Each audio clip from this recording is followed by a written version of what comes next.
Dumulog na sa NBI ang Pasig City LGU laban sa umano'y iligal na paluwagan na bumiktima umano sa maraming Pasigenyo, ang BNY Pal and Trading Benta Paluwagan. Sabi pa ng isang sales associate ng kumpanya, meron naman ng kasabwat na tauhan ng LGU. Nakatutok si Rafi Tima. Sa tindi ng pagkabahala ng Pasig City Government, hiniling na nila ang tulong ng National Bureau of Investigation para imbestigahan ang BNY Pal and Trading Benta Paluwagan. Ayon sa alkalde ng Pasig, posibleng umabot sa 1,000 ang mga Pasigenyo na nabiktima umano ng naturang kumpanya. Hindi rin anya malayong bilyong piso ang halaga ng perang sangkot dito. Siguro give us 2 weeks, we can already file a case. Pero yun sa mga nagsampa lang muna ng kanilang reklamo.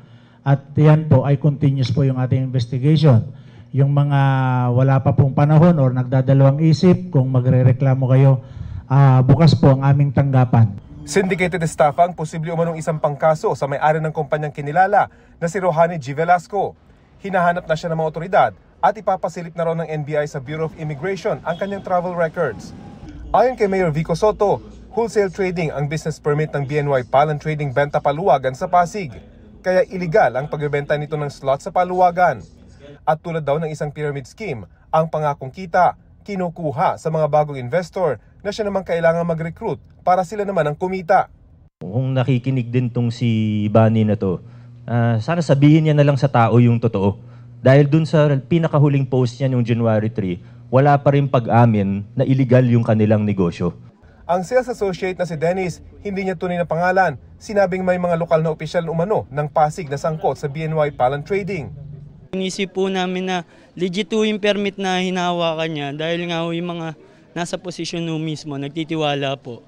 Ano po pa kami ng mga negosyante lang ho. Tingnan natin kung hanggang saan yung involvement nila, kung pinromote ba nila ito, kung may porsyento ba. Lalabas naman yan sa investigations. Pero sa ngayon, siguro mag-agree naman ng NBI, baka too early to say kasi undergoing pa yung investigation.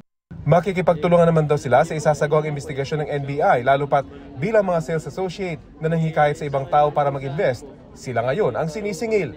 Ngayon po nagtataka po kami na simula hindi nagpa-payout, nilalabas na po nila si Bunny sa usapan po. Kumbaga kami na nagagalit. Sa amin po nagagalit. Muli naming hiningi ang reaksyon ni Rohani Velasco tungkol sa mga paratang laban sa kanya sa pamamagitan ng kanyang social media account, pero wala pa rin siyang tugon sa amin.